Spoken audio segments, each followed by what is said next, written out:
know the power of the dark side. But you know, happiness can be found even in the darkest of time. If one only remembers to turn on the light.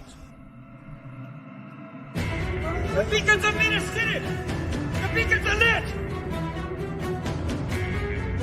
Night gathers, and now my watch begins. It shall not end until my death. Remember it well, then, this night. For in those memories, we live on. Do not cite the deep magic to me, witch. I was there when it was written. Call the banners. All of them, my lord. They've all sworn to defend my father, have they not? They have. Now we'll see what the words are worth. But take heart. Look around you. You're not in this fight alone. We face our enemy together. And together, we will defeat them. By all that you hold dear on this good earth, I bid you stand! Men of the West!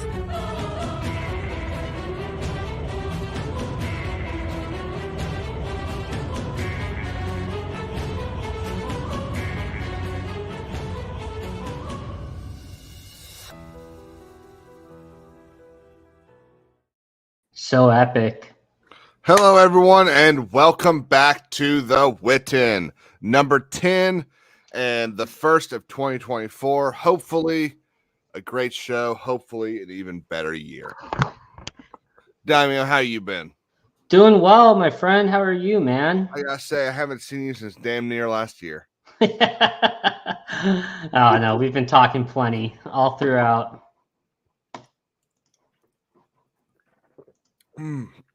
Yeah, sorry, drinking some You're good. stuff. Dun, dun, dun, dun. Yeah, Oh. Cheesemeister has it down. Do what? Cheesemeister's comment. Dun, dun, dun, dun, dun, dun, Yep. dun. Get hyped. Yeah. So, we got a bunch of small topics to talk about today. The very first one, I kind of changed my mind about what the very first one was going to be. So we were going to talk about Star Wars first, but I'm hoping someone's going to be here in a little bit, so I'll wait for Star Wars. But Daimyo, you've heard of Blue-Eyed Samurai, correct? Yes, sir. I've been thinking of giving it a try, just haven't gotten around to it. So the creators apparently say that they are planning 3 to 4 seasons and a spinoff. 3 to 4 seasons and a spinoff. Did it do now? Do you happen to have the numbers pulled up on how well it did? I do not know. That probably would be a very smart thing for me to have pulled up. Well, look. So while I'll buffer while you're going on or looking that up. So I've heard good things from both normie fans and anime fans. I hate to do this, but the whole kind of female lead thing gets me. And apparently all the enemies are just white dudes, and I'm just tired of this trope. So it kind of threw me off, and that's why I haven't given it a shot yet. I'm not completely thrown off to it. I actually have heard good things about it. Like, it's a good story, and the action sequences are animated well. It's just, I've had enough of that trope, so I haven't actually given time for it. But that's me. I will watch it eventually, and it's good to see animation starting to kind of make its way into the Western world. So the only number that I have is 2.9 million views during its first week of release, and that was back in November, I believe. But it's interesting, the show has voices like Kenneth Branagh and Masaoka, and honestly George Takei, who, as crazy as he is sometimes, is still Sulu. He's still, part of the fabric of science fiction. And to see these like big names in this project, that's kind of cool in of itself.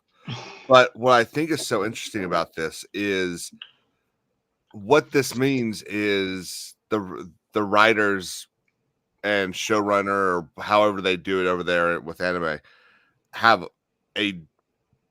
have a plan. They actually know, like, it's not going to be 2 seasons of very good TV, assuming their plan is good. But it's not going to be 2 seasons of very good television, and then, you mean we get another season? Oh, okay. So let's stretch these 9 different things out into 27 different things. So we're not going to get that, we're not going to get that. It would appear, at least. Yeah, and so that's it's hard to really speculate on how successful this will be without actually watching the story, because for all I know, it was good animation and the story lacked. I haven't really dug into it too much, but I can tell you what, like, we already know, right? Like, that's one of the biggest leading arguments against the sequel trilogy was that there was no plan.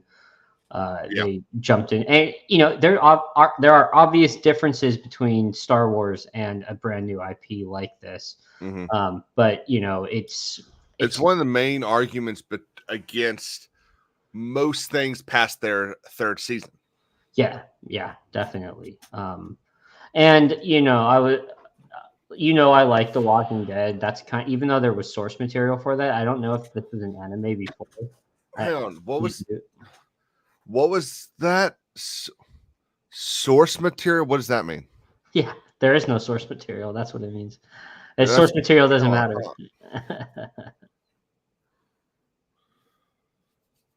So yeah, I'm not an anime guy. I know Crimson Law is a huge anime guy. I know you enjoy some anime. Yeah, not huge, but I was hoping Rolo would be here because I'd be curious to see what he has to say as well. But go on. What were you about to say? I was going to say, I trust Crimson Law more at this point. Well, what I'm saying is, like, it would be nice to have, because I think he's seen it. So it would be nice to have his opinion about what he's seen. No, I understand. I was just giving him a hard time behind his back. Well, if he's watching. Yeah. What's up, Beskar, man? So, shit. Hang on. I didn't even say hi to the chat. I'm a terrible, terrible YouTuber.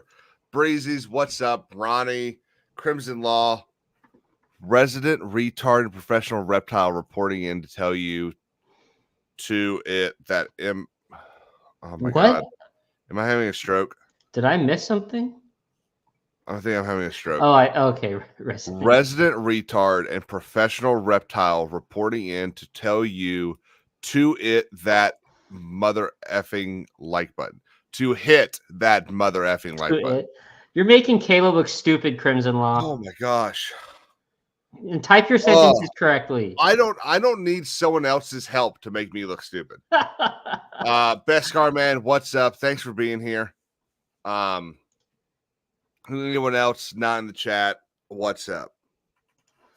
Okay, so that nice little intro. What's up, Marvel purist? That nice little intro to Blue-Eyed Samurai. Let's see. Hey, Roman. It has A6 rating on Metacritic, and so this article came out. It looks like about a week after the show came out. If you don't mind me finishing my thought real quick, just so. Sorry, yeah.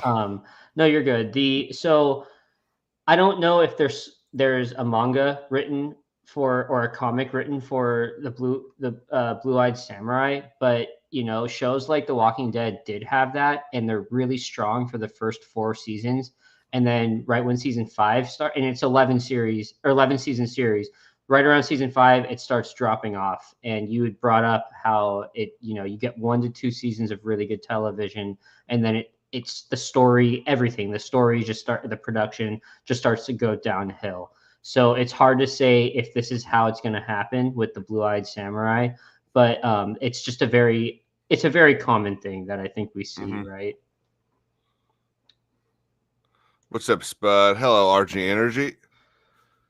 Yeah, okay. So it doesn't look like there is a manga for it. There's nothing on the wiki page that says anything like based off of the blank manga or Mhm. anything like that. Okay, so it's kind of funny using I think this is my second stream where I get a majority of my shit from Culture Crave, but they're so good at just having everything in links. But what's a Crimson Law says that Blue Eyed Samurai is an OVA. Yeah, that's Yep, what was an OVA. Yep. I just asked. Original. Oh, that might be it. Yeah. Video animation. Yeah, that might visual maybe. Crimson, why would you put an abbreviation? Oh, you're right. Original video. Original video animation. Okay. You're right. You seem to have high reading comprehension. I mean, reading speculation. Reading speculation. Yeah, I did test in the 99th percentile. Funny. That's funny. So, Rollo will be here in a little bit. All right, we'll see him in about 2-3 hours.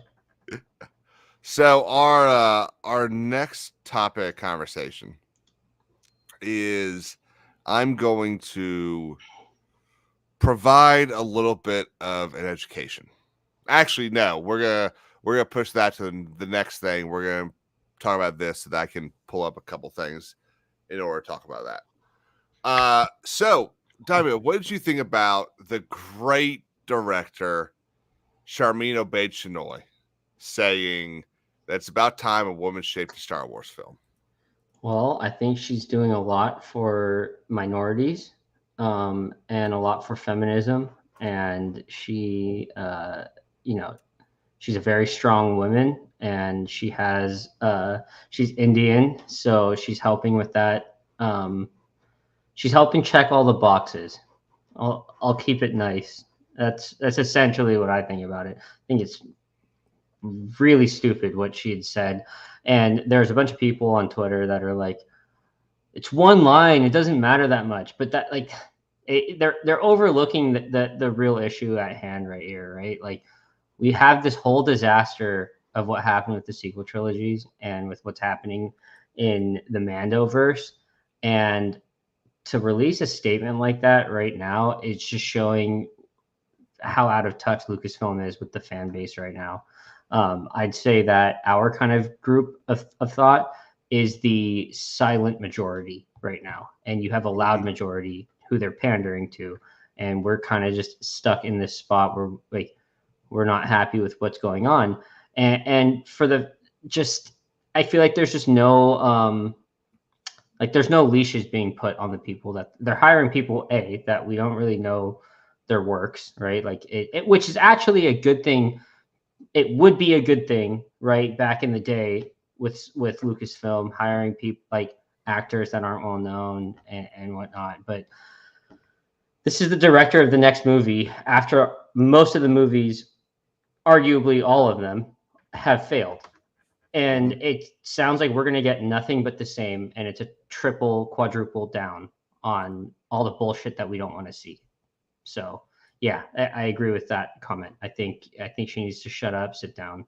We're just in a horrible place right now. I don't know about you. I'm not going to go watch that movie. It'll take a lot for me to actually go pay for a ticket and see that in theaters. That's if that movie actually happens. Yeah, that's a great point. This is what's kind of funny. So I'm kind of gonna call some people out here in a way, but I think it's kind of funny that we see people talking about Marsha Lucas saying, "Oh, so she didn't do what she did." But then if you rewind, 2 months ago, everyone's talking about how no, Marsha Lucas did not do this. Mm-hmm. So it's like, okay, we can't have both guys. Well, look, Marsha Lucas, I'm sure played a role, but I think people give her way too much credit than what's deserved. That's you can call me a misogynist for that, but that honestly, I think, look, she helped the editing process. I don't buy that she made the movie, right? I don't believe it was her vision that was then put onto the screen. I think she just heavily helped the editing process, which is what her job was, right? Is to help the editing. A lot of people, that argument you see a lot around the sequel defenders that there's another one they talk about as well. The one about Leia actually being the chosen one. You heard about that one? I mean, of course I've heard that. Have I bought it ever? No. Like it. Oh no. So real quick, Purist, you should let our good friend the Sundowners Club know about this. He's a very big fan, and he thinks she's an amazing American. If it's the movie I think you're talking about, you might be pleasantly surprised. Yeah, I've actually heard okay stuff about that movie. I've heard some very okay things with that movie. I've seen some really like two Golden Globes, 2 big round thumbs up. Yeah, no, I've heard. I was trying to be clever that you. Can you highlight his last comment? That this is exactly what I was talking about. Yes. I'm glad he did that. I was hoping he would come up with that.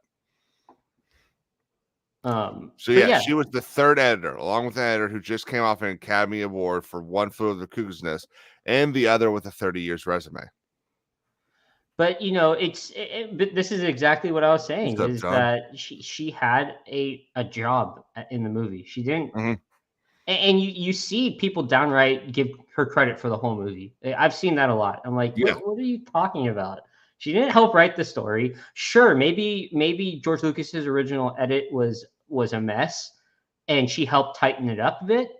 But the image, you know, the overall vision of what he was trying to tell she does not get the credit for that.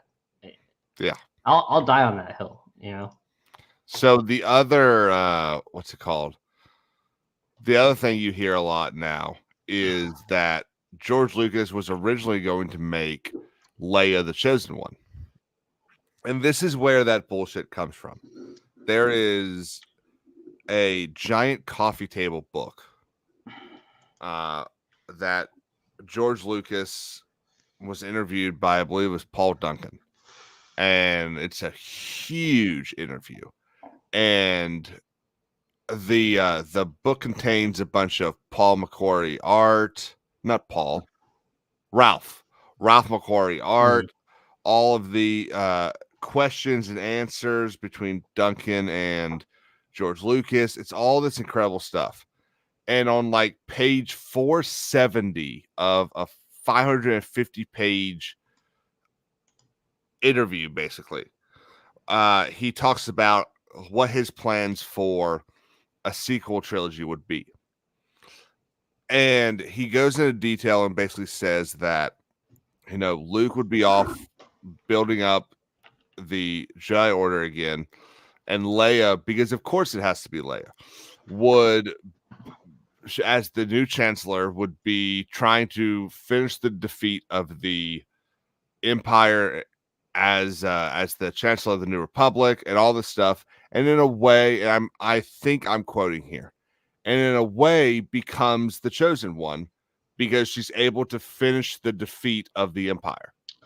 End quote. Well, there are so many things wrong with that. First of all, so if you're going to play the argument that George's original intention was for Leia, okay, so he definitely approved a lot of he approved the EU books, right? Like, whether or not the continuity, people love to argue about the continuity.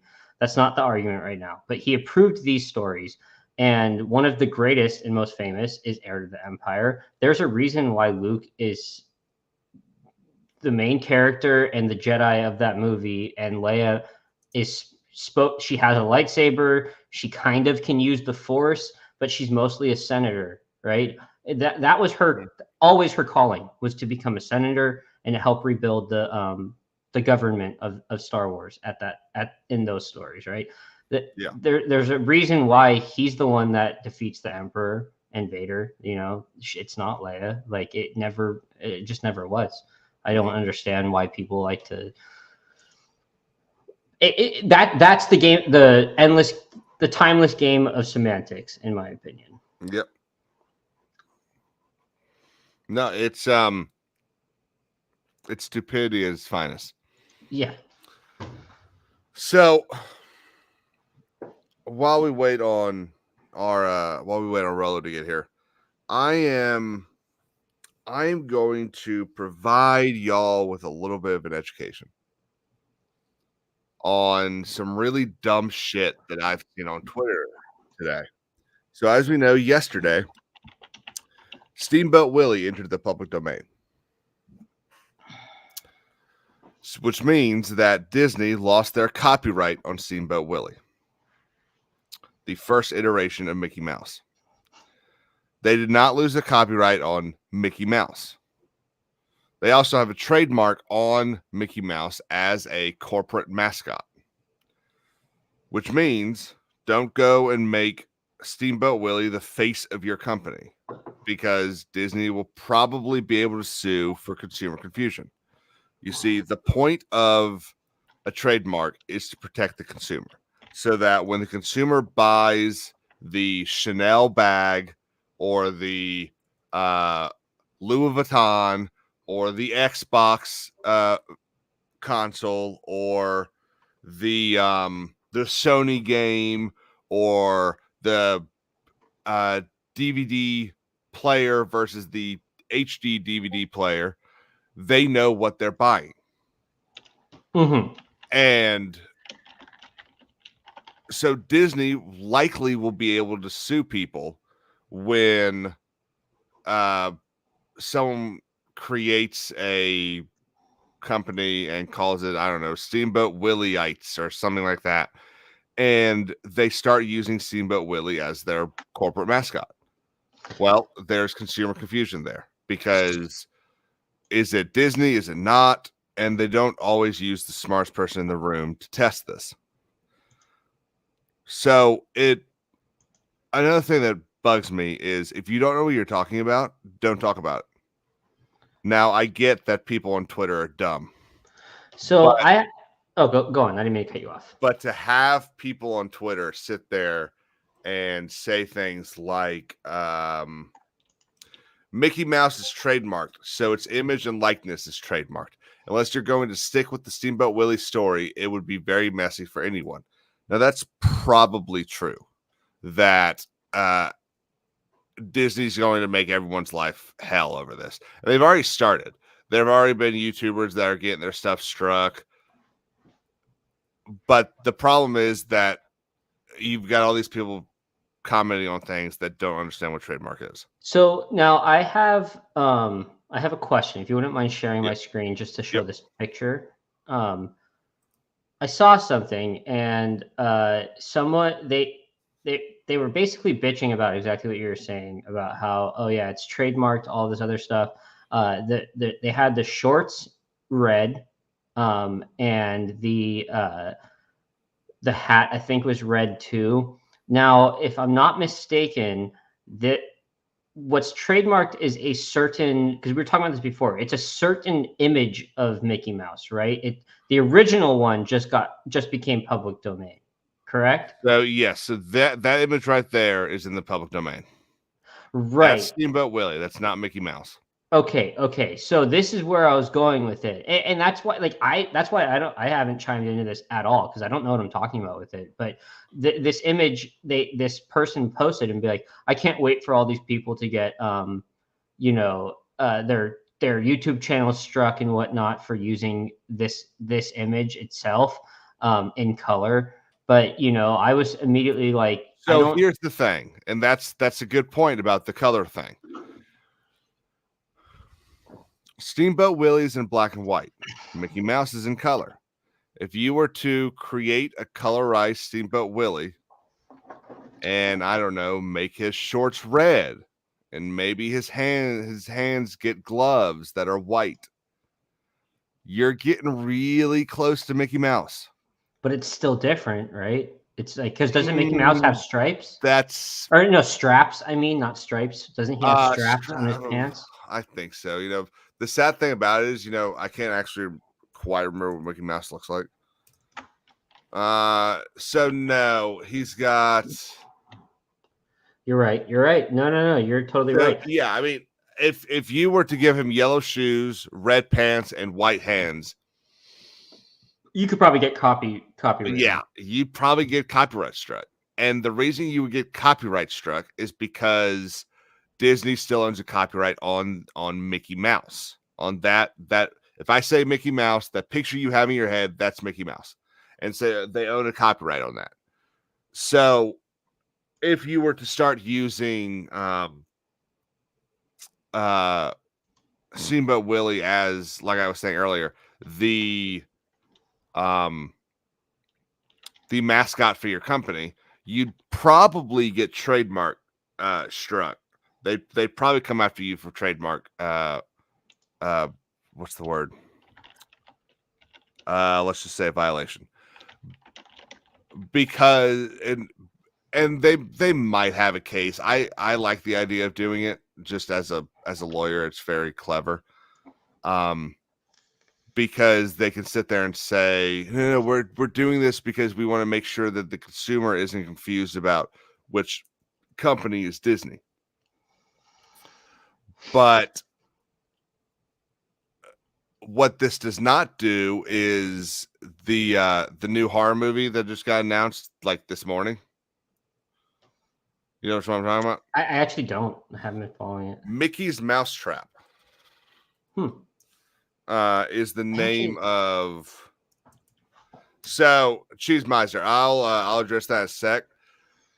The only reason people hate copyright and shit right now is because A, they don't understand it.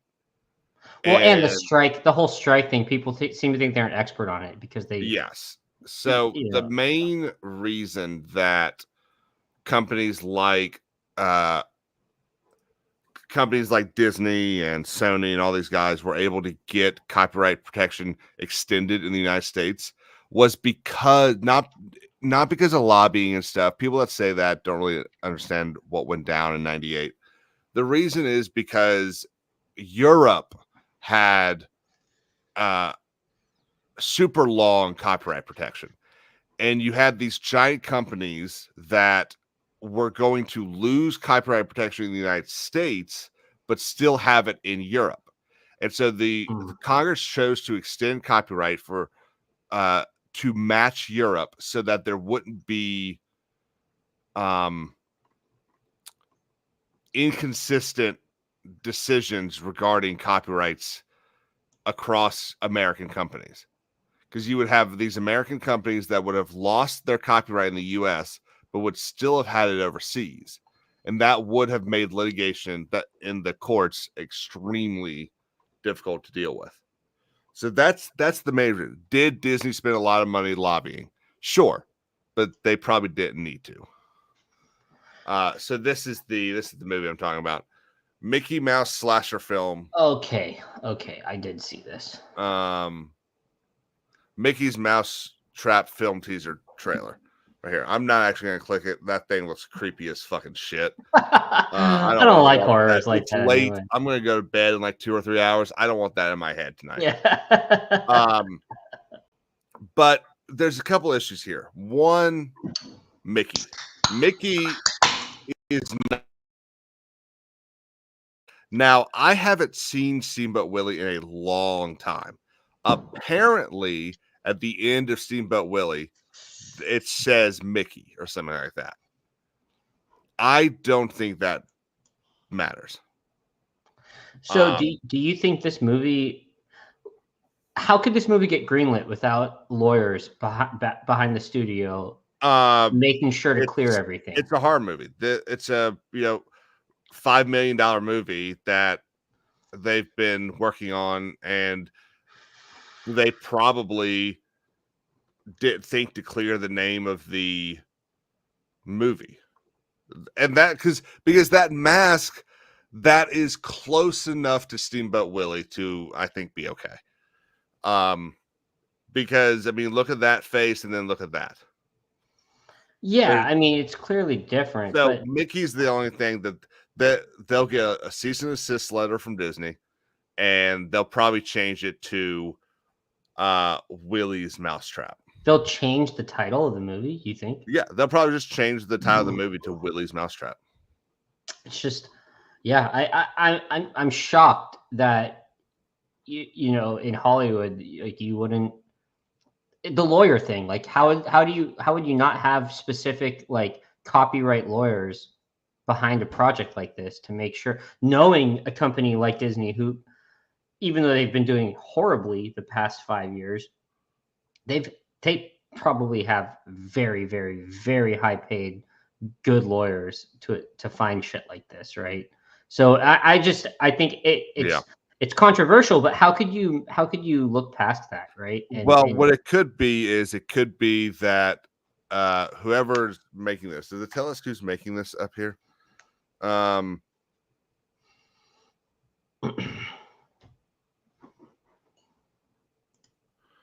James Bailey is the director.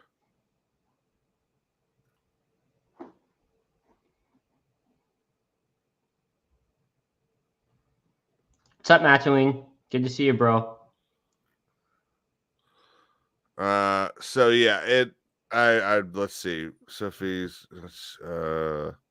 produced by Paul Whitney. So film core's Memford seems to be the name of a person. Okay, I don't really care. These people right here: Paul Whitney, Mark Popejoy, Alexander Guzman, and Andrew, some sort of name. What probably happened is they just either assumed they didn't need to check the title of the movie by lawyers, or they're like, well, we're only spending $4.5 million on this. Who gives a shit? Still, like, that's just my kind of guess. I think the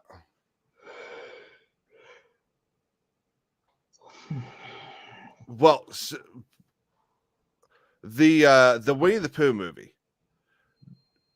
What didn't I'm trying to see if I can. Yeah, but I don't think Winnie was like. Well, so this is what's funny about Winnie the Pooh, and Rolo, I'll bring you in just a sec. Well, you see right here in this picture, see how he's wearing the red shirt? Yeah, like that automatically. So that was the problem with the Winnie the Pooh movie. Winnie the Pooh was, as you know, Winnie the Pooh was not in the public domain. The red shirt is a Disney thing. So that Winnie the Pooh was not in the public domain, and Disney honestly should have come after them. I feel like there's like a gray area though. Like, what the naked Winnie the Pooh is what was in the public domain. Right, but so the Winnie the Pooh, so the red shirt, like, okay, so I feel like there's a gray area, right? Like, you just can't use red at all because that shirt's not, I don't think it's reminiscent of the cartoon in any way, other than the fact that it's red. Like, there's straps on it, so there's a gray area. Like, they've made the slight change to the naked eye, which creates a derivative work. So they could still sue, but that doesn't necessarily mean they're correct, right? Exactly. Yeah. No, I 100%. And look, this is at the end of the day, if a lawyer tells you he knows exactly what's going to happen, he's a fucking idiot, and you should go get a different lawyer. All I'm saying is that you've got these people on Twitter and YouTube that are sitting there saying, this is what this means. And then you have these people that say, well, they still have the trademark, so they're still going to sue. You still can't actually use it. And they don't understand the fact that trademark is not copyright 2.0. Trademark covers a whole different thing. Copyright covers the work. Trademark covers its use as a identifying mark. For instance, that X you're wearing, that is theoretically a trademark. It's an unregistered trademark, but a trademark of X-Wing's channel because it's the identifying mark of his channel. So if he wanted to be an asshole, he could come after me for using it in every single thumbnail that I have. Are you using it in the thumbnails? Yeah, I wear the hat in my thumbnails. I think so. I think that would probably be different because you bought the hat. What's up, Ronnie? What's up, Matt? I forgot to say hi, Matt, earlier when you popped in. So yeah, that's just my little rant there. I've seen like 3 different people comment on stuff that I said earlier today, and it's like y'all just don't understand what you're talking about. So just a little bit of a free education there. For sure. It's an interesting topic. I mean, and you see a lot of these just idiots that, like you were saying, don't know what they're talking about, and they're preaching like they do, which is, it triggers me, but I don't have enough information to like sit there in comments and start going after people. But it's I don't like it when people pretend like they know what they're talking about. And I feel like this really, I'd said it before, I feel like the SAG-AFTRA strikes really made people believe that like it's the whole right side of history argument, you know, that it gave them confidence that like because that they, I feel like the strikes kind of was a catalyst to this type of argument, right? That like, oh yeah, you know, you can't use people's likeness, and then they think that because they Googled some stuff that they might have misinterpreted, that they're all of a sudden experts on trademark too. I don't understand it. Hey, who is this guy right here? Bob Iger? Is that him? No. It's small. I can't really see it. What's up, bro? Speaking of things you can't understand, what's up, guys? I don't know if I can zoom in. All right, you can go ahead and pull him out. What's up, buddy? Rolo, you know who this guy is? Oh, the guy next to John Favreau. For some reason, my mouse is not. Is that Cameron Pasha? I don't know if there's any nights in here. Let me enlarge my screen. Hold on.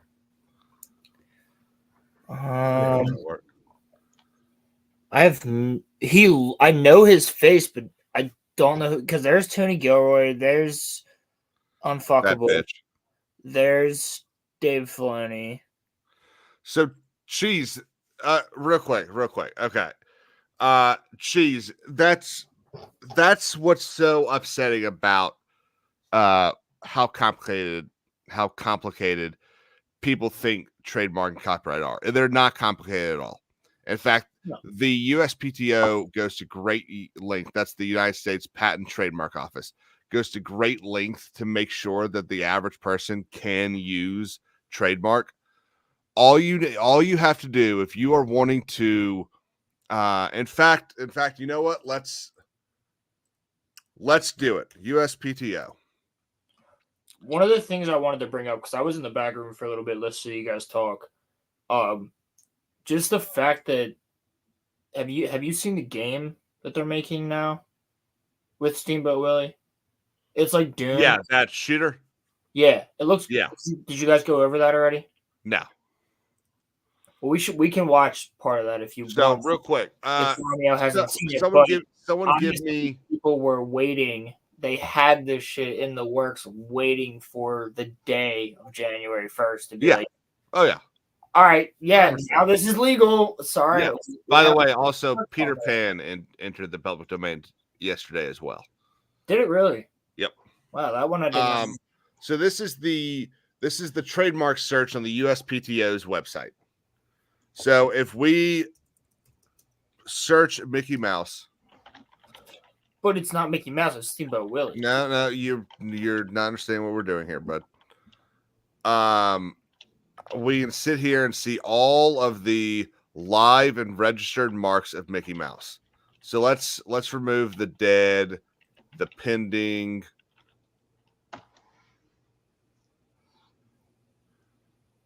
So you see right here, Disney Enterprises Incorporated, smartly incorporated in Delaware, owns a live and registered mark of Mickey Mouse on jewelry and watches.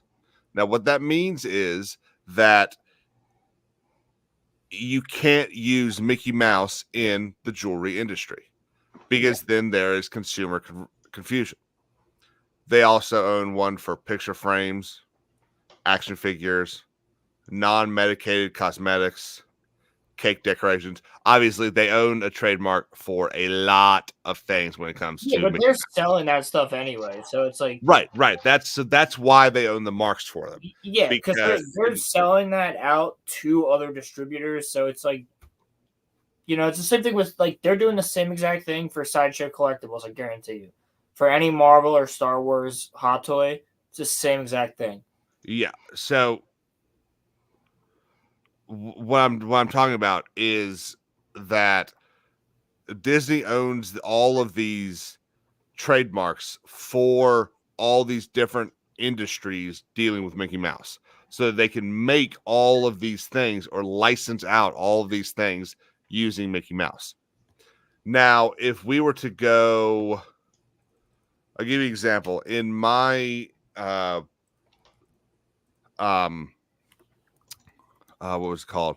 In my trademark class in law school, one of our projects was to basically create a company and do the fake filings for trademark protection for different things. And I chose, what did I choose? It was something with Cup of Joe. All right, Lawman.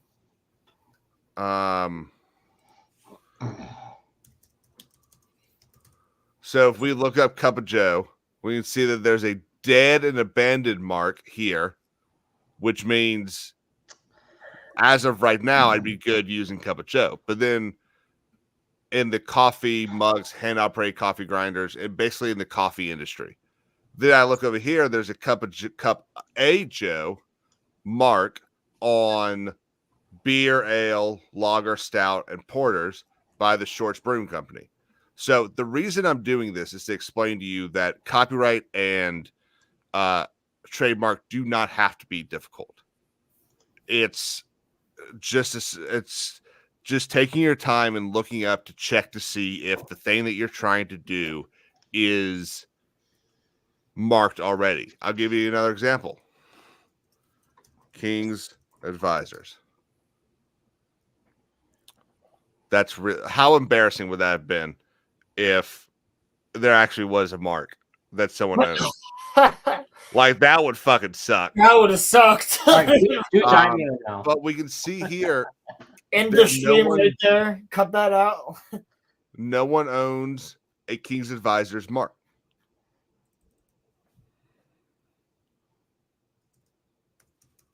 Wait, Kirsten, did you really? You also bought a Smith & Wesson?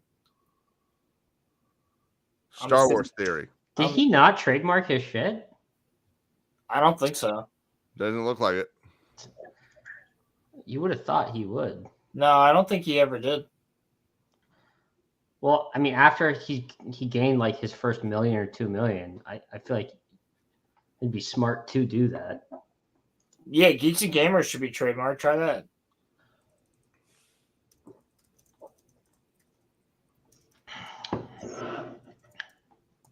And probably Nerdrotic too. Yeah. So we've got an abandoned mark here. Oh.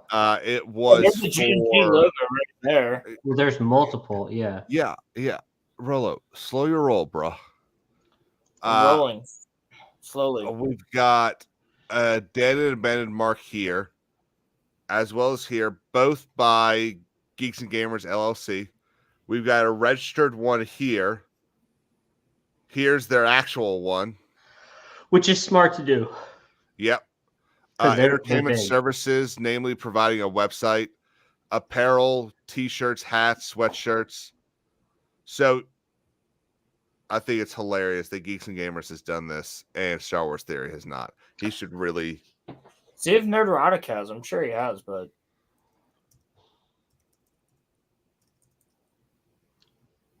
did the glasses online journals? Yeah, Gary Buechler. Oh yeah. So you've got it's not a difficult thing at all. All you gotta do is put in the work. In fact, even the forms, there are a lot of people that do the forms all by themselves. All you gotta do is basically submit your case to the USPTO. It takes a while. They're kind of on a cyclical cycle where it's kind of like if you've ever heard how the Supreme Court works. They hear arguments basically for like 5 months, and then they spend the next 5 months on their decisions. That's kind of what the USPTO does. They have a cycle where they accept things for like 6 months, and then they spend 6 months working on deciding whether or not there's a interference somewhere. Copyright is basically the same as well. All you have to do is register your copyright. I'll give you an example. This is a how do I do this on a Word doc?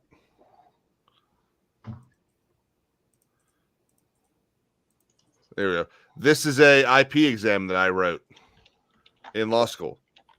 I own a trademark. I own a copyright on this. It's my work.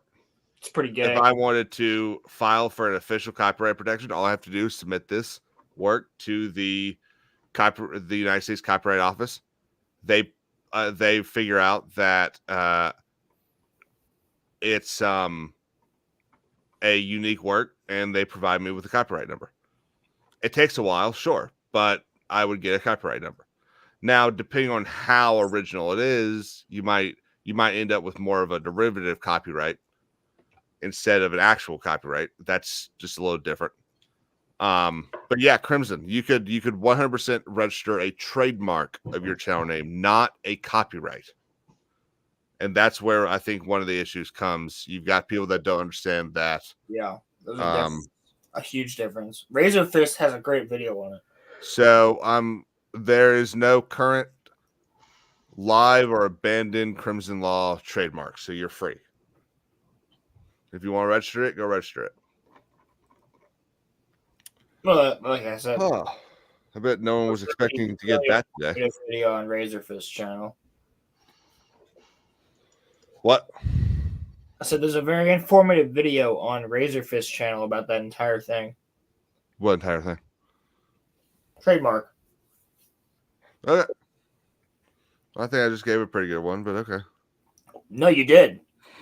It's just like super. Caleb, chill. So, real quick, thank you so much, Sundowners, for dropping this. What's going to take all of our names? Where is Sundowners in chat? No, but I think he's watching because he sent me some articles about Marshall Lucas. Ronnie's just going to trademark the name. No one will ever be able to be named Ron. One of the things you also have to do is prove that it's your mark. So, Ronnie doesn't have the work to prove. Let's see. So this is from beautiful CBR.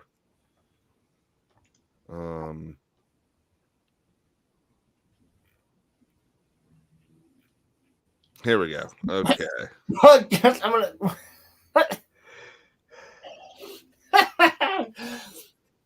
Yeah. John, you're not being ignored at all. You don't need. Oh, actually, you know, fuck Marshall Lucas. I want to talk about this. I want to talk about this, and I was hoping Dog would be here, but Dog is busy. You know, he's got his own fucking life. But I wanted to hear what everyone has to say about this because this kind of bugs the shit out of me. Gary Oldman calls his Harry Potter performance mediocre. Oh, what? Yeah, I disagreed with this. I did read this, not this specific article, but I did read one about this. I thought he did fine. I didn't read the books, and I did see the thing that he had talked about where Alan Rickman had told him. Saying. Oh, I'm sorry. Go on. No. So I was talking about. I shared Ronnie's chat, and I was saying that's not. Oh, okay. Well, so Alan Rickman had said, he had mentioned in passing in the article I was reading that, Alan Rickman had read the books, and I love his Snape. But he had said that he chose not to read the books, which I don't like when there is material for these actors to study. I don't like when they do that. but I felt like he did a fine job. I don't know if you agree with me or not, Caleb, but and Rolo, but I do. I love him. I feel like he did a fine job, but I do agree though. If he had read the books, he probably would have done stuff different. In fact, Damian, to your point, him and Lupin are two of my favorite characters in the entire movies. Like Order of the Phoenix is my favorite movie. There you go. Order of the Phoenix. We don't have to get into that. One too. I love Order of the Phoenix. Order of the Phoenix is my favorite. Okay. All right. We can move on from that.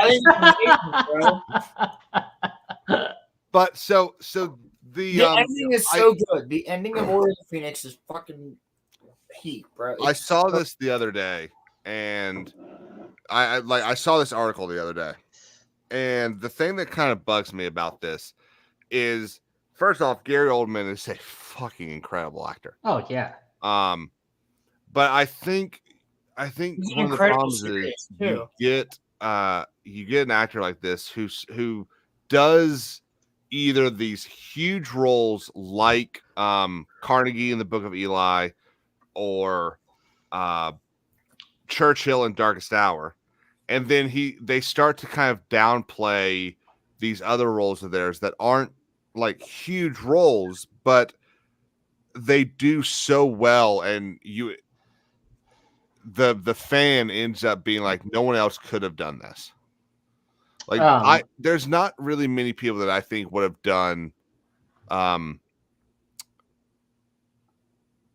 Sirius Black as well as Gary Oldman did. Especially I agree. Movie being all like crazy. And did you read the books? I'm just interested. Yeah. Yeah. See, I didn't, so I don't have the foundation to really argue about this. So I'll say from someone that didn't read them, I enjoyed his acting in this movie. So real quick, we have some last rites to give. It is a mustacheless. Oh! Wait, who is that? Yep. Oh, no! It's time to provide last rites. I'm wondering if this is going to be kind of like when Samson cut off his hair. Yeah. Hi, buddy. Hi. So, what do you think about this, X-Wing? Gary Oldman as Sirius Black was incredible. Yeah, that's what I thought. I just didn't want to stand incredible. I didn't want to stand too strong on it because I didn't read the book. I'll stand strong on it, dude. Gary Oldman is awesome. I thought he did an incredible job. He was perfect. Well, do you agree that like his performance would be different if he had read the books and like dove into that? Because I think like from an actor standpoint, like being a creative, if you have source material and you read it, like there's gonna be some form of influence played in the way he portrays that character, right? So it could be different, but like better or worse, I don't necessarily agree with. Damian, I read all the books, and I really do think that he did a very good job of being serious. I don't think that him reading the books would have changed him that much. It could have been a small thing here or there where you might have gotten, different intonation or whatever the case may be. But you have to remember, too, that when people read books, they often kind of morph the character to their own perception of it anyway. Exactly. So it's entirely possible that nothing changes. Well, yeah, I mean, he's already just a phenomenal actor. Like, I really enjoyed him in. I think he's a phenomenal character, bro. His death is something that's like. Yeah, that one hurt. Every time. Get away from my godson. Dude, and plus in the Order of Phoenix where he messed up with there was I wish that Neville was with Harry chasing down Bellatrix because that's what's in the book. Mm-hmm. Right. Neville's chasing that. He's the one who uses Crucio on her. This is a little off topic, but the Fifth Element. I mean, what? Yeah, wasn't he the villain in the Fifth Element? Yeah, he's the villain in the Fifth Element. Yeah. No, I mean he's a phenomenal actor. That's all I really wanted to say. He can do anything. He's one of those actors the best that like Commissioner Gordon that we've ever gotten. Yeah. So if you recall from Harry Potter, the house elves, they're all really short people, and we actually have one of the extras that played one of the house elves here with us today. hands together for the shortest of men, John Graber. He's so tiny. Oh, John's here. What's up, fellas? What's up, Hey, buddy? John. So, John, what do you think about this? Okay, so I think Gary Oldman is the type of guy, no matter what role he looks back on, he thinks he could always do better. And I respect that. Well, that's a good point. Well, I mean, look, I think it's for my fellow artists out there, nothing's ever done. So that's kind of a mindset you have when you're painting, drawing, writing. I get that. There's always room for improvement. And that's what makes great artists is that mindset. Honestly, right? That's why I don't paint cars anymore, because it drove me nuts. I can't do it anymore. At the end, it drove me nuts. I couldn't handle it. I've talked to Caleb about this for many times, that like you always feel like you need to know when to stop, because there's a point with an artist when you're creating whatever that you're gonna mess it up if you don't know like when to actually finish, right? And on a silly side of that, even doing dioramas, it's art. I have a hard time like calling it good and just walking away. Yeah. That's what makes a good artist. Well, I feel the same way when I'm writing or when I'm making an edit, like making a little music video or whatever. It's the same exact thing. So you never feel that, like you look back at it. Like when you look back at it, you always still go, I could have done something else to make it better. You know, like you're never gonna feel like it's perfect. It's just impossible. So on the whole perfection aspect of this, I don't know if anyone has actually X-Wing hasn't, Diamond hasn't. Rolo and John, have either of y'all watched Yellowstone? I have. I have not, but I've caught many scenes of it. All right, so Taylor Sheridan is the guy that came up with the idea for Yellowstone. I was talking to Daimyo about this earlier. His writing credits are actually pretty fucking great. You've got both Sicario movies. I didn't know he did those. Yeah, I said the same thing. The first he did those. Yeah. The first Sicario movie was his very first writing credit. Hell or High Water and Wind River. Wind River is actually credited by a lot of people by getting federal law changed and creating the registry on Indian reservations to help prevent the trafficking, murder, and rape of female American Indians. So yeah, kind of a big thing there. But he had an article in the Hollywood Reporter back in July, I think it was end of June. Wait, Star Wars Curious brings up a good point. Did he do Hell or High Water? Yeah. Hey, you just said it. Sorry, I missed it for a second. I was looking at the chat. So he talks about how in this in his stuff he does not compromise. He is a perfectionist to the point that Tulsa King actually is being delayed because was delayed. I don't know if it's still being delayed, but got delayed because he had issues with how the new showrunner wanted to run things. And he was like, well, it's my show. I want the story told a certain way. So you're out and I'm going to write every episode.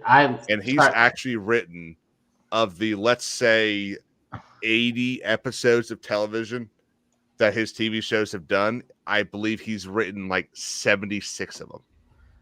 Damn. Dude, I loved Hell on High Water. Sorry, I just wanted to say that. Yeah. I didn't remember exactly what it was, but when I looked it up, I was like, yeah, I thoroughly enjoyed that movie. Yeah, well, I really liked Sicario.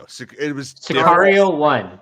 Yes, I agree with you. We had this conversation a while I didn't back. see the second one. I just know the first one was good. Yeah, the first one is better.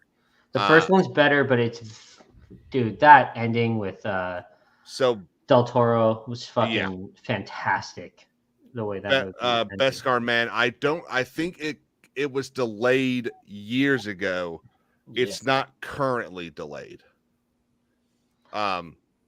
Just want to clear that up. So I'm here for even though I didn't like 2 as much, I'm here for a Sicario 3. I really am. Yeah, well, so they are apparently working on it. I know. I've been tracking it. It's up in the air right now. From what I've looked into, it's not there's no official dates. There's no writer's board for it yet. From what I understand, I'm sure he has a story in mind. But those Sicario movies are really especially that first one, really good. Well, and I think to kind of go into storytelling a bit, I think one of the reasons is because he needs them to be good. Yes, Taylor Sheridan Sheridan made he had this modest little. I love how I say modest little 1,200-acre ranch, and he introduces the Sixes Ranch, which is the largest ranch in the United States, in season 4 of Yellowstone. And basically what he did was he called up the 81-year-old woman that owned the ranch and said, I want to introduce your ranch in Yellowstone. I want to make it even more famous than it is. And she said, well, what do you want to do? Or I don't want people having sex or anything like that. And he said, all I want to do is have a cowboy do it with a vet, which you can't tell me isn't already happening. I also want to masturbate a horse. Yeah. And so in it, what happens is one of the cowboys from Yellowstone goes to the Sixes and basically learns how to be a better cowboy. And one of the jobs he ends up having to do is participate in the jerk off a horse process. Yeah. And I do that every other night. She wow, John. She actually ended up passing away. And they called Taylor Sheridan and said, do you want to buy the Sixes? And he was like, well, how much? $250 million. Oh, I'm about $220 million light. Mm-hmm. And what he did was he went to Paramount and said, I will push out so much content for you if you sign this deal. And it was a $200 million deal. And then he got a couple other investors and ended up buying the ranch. Over how big is this ranch? Look at X-Wing. 270,000 acres. Well, think about that. It's the Sixes Ranch is actually an entire county in Texas. It's fucking huge. But I say all this to drive home the point of how important it is to storytelling to actually give a shit. And I think that's one of the things that we see with Star Wars and Rings of Power and all these things, that the writers, the creatives, they don't care.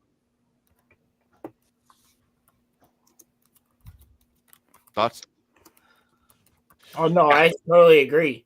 I mean, that's what I'm doing right now. I'm literally talking with Crimson in the chat about that. Gotta rewrite your stuff. Make sure you know what you're doing. Like, you have to have a plan. You have to actually figure out everything. Yeah, and I think there's a difference too. I mean, if you're telling something historical or you're telling retelling a story from something that's already been established, that's where it's going to be really important.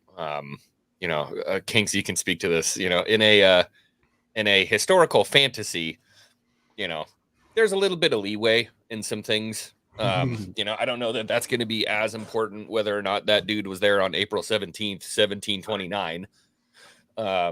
But, especially in these retellings, which I think is where a lot of people are getting pretty pissed off, is in the retellings of stories that are already established or in a continuation of a character that was already established. Yes. And not paying homage to that. To that point, they're also pissing off the audience that they want to have, which is like seemingly they want to bring a more female audience in, but you're pissing them off by completely changing the characters that they like, and also doing the same thing to the male characters that the male audience likes. You're pissing off both sides of your audience. Not a great plan. More importantly, their creative liberties are taken for a reason, right?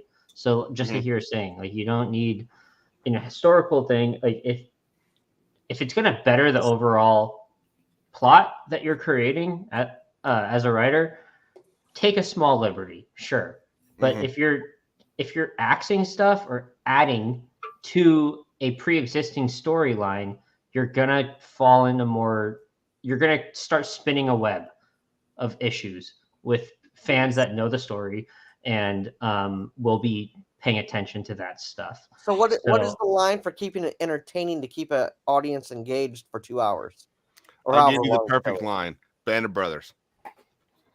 So if you recall the third episode of Band of Brothers, where they have the Battle of Carentan, and Carentan was second, wasn't it? Bastogne. No, Carentan. Bastogne was the end. Carentan.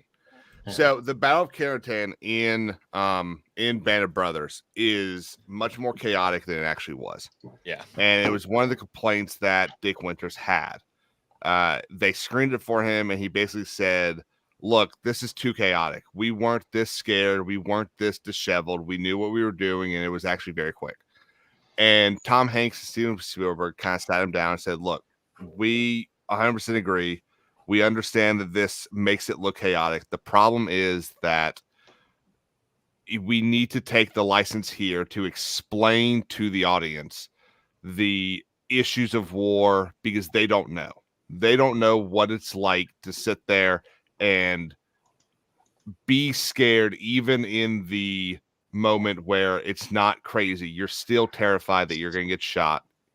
And allowing the craziness of this to be shown here allows us to be more accurate further in. So this is kind of what I was talking about before. Creative liberties are important for this reason, because I would argue like my mom was an English teacher. You guys all know that. Like she immediately taught me when I started writing essays, the most important part to draw in your reader is the hook. So I would say this is really where the most important part of a creative liberty plays a role, is to hook your audience in right away. And so I would say that's actually a very smart thing for Tom Hanks and Spielberg to do, and say, look, we understand it didn't happen this way, but it's important to get your audience pulled in and engaged at the beginning, not halfway through and not at the end, which seems to be what happens a lot of the times these days with media, right? You spend 8 to 10 series and things don't start picking up until the 5th episode. No, it doesn't actually even pick up. Dino, it doesn't. Like it stops at episode 8 with a cliffhanger every time. Well, but that's not really what I'm saying, Rolo. What I'm saying is that you need, like, I'm talking about the hook, the engagement hook, and so that happens. That tends to happen right around the halfway point on an 8 to 10 episode series. Do you guys disagree? I mean, I feel like that. I think the only Disney Star Wars show that really had a big one. I wasn't just talking Disney. Other than Mando, I know you were, but other than Mando, the big hook was in Andor. And then other than that, you got House of the Dragon. The big hook happens like in between the time jump. So like there is a couple big hooks, but I don't know about you. House of the Dragon hooked me in the first episode. So it hooked me in the first episode too. But I'm saying the big craziness. You're like, okay, the battle's gonna like the war's gonna start now. But that's not really what I'm saying. Like, you don't have to show the big overarching battle. You don't. It's really what I'm talking about is the hook of interest. It's the foundation. You're building the foundation of what you're telling the audience. That is important to show early on, like why you should stay. There's so many different shows that are out right now that we've seen. And I hate to like bring up Disney again, but like Disney, Rings of Power, like other stuff. It's just it all leads up to the last episode, and then nothing happens. Right. Like, which is what I was saying previously. But it's like you're still waiting for the hook by episode 8, episode 10, episode freaking 12, and nothing happens.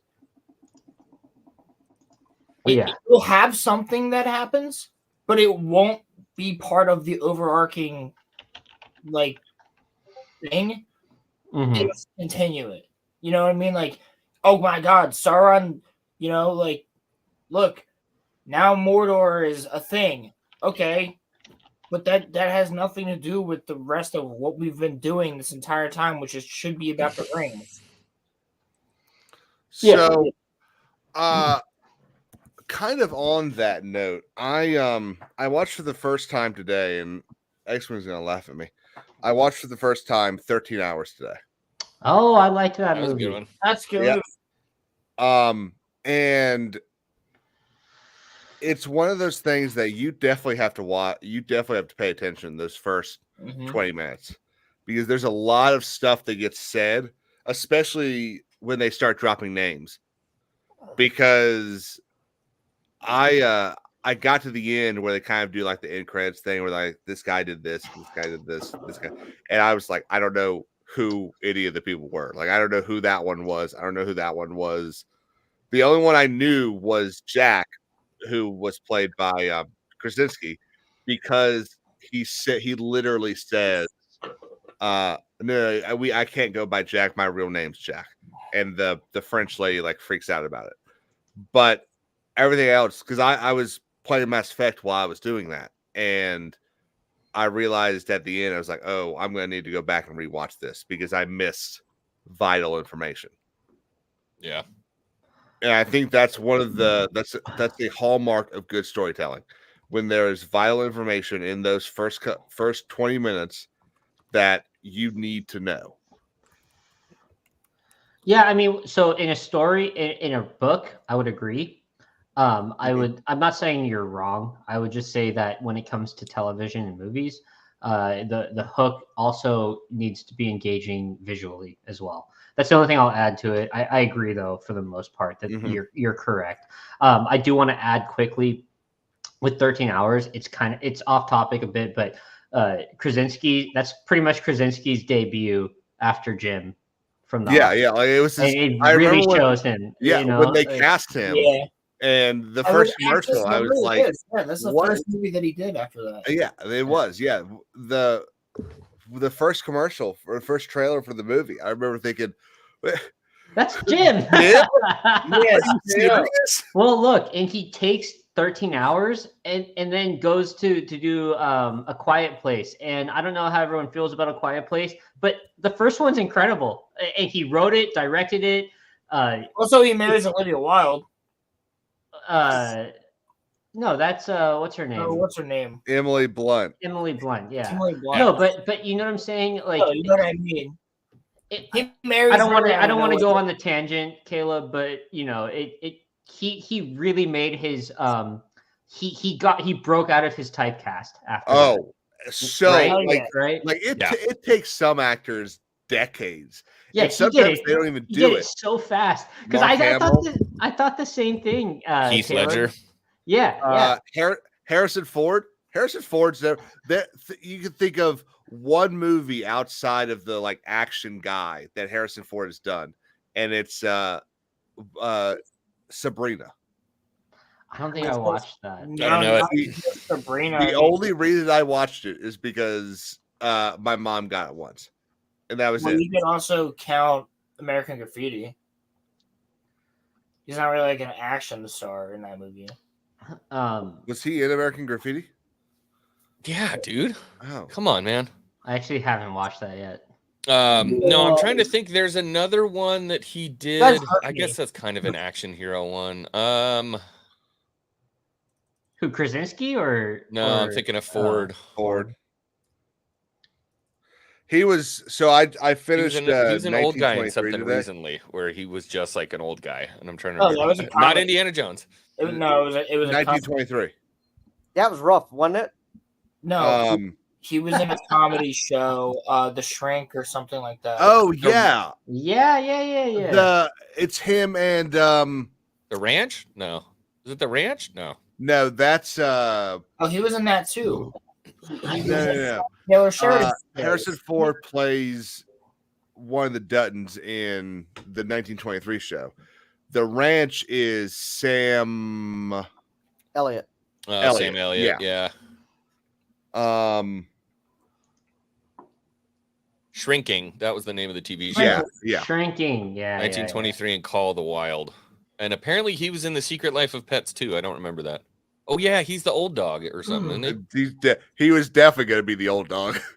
Yeah. Age of Adeline. That's what I was thinking of. Age of Adeline.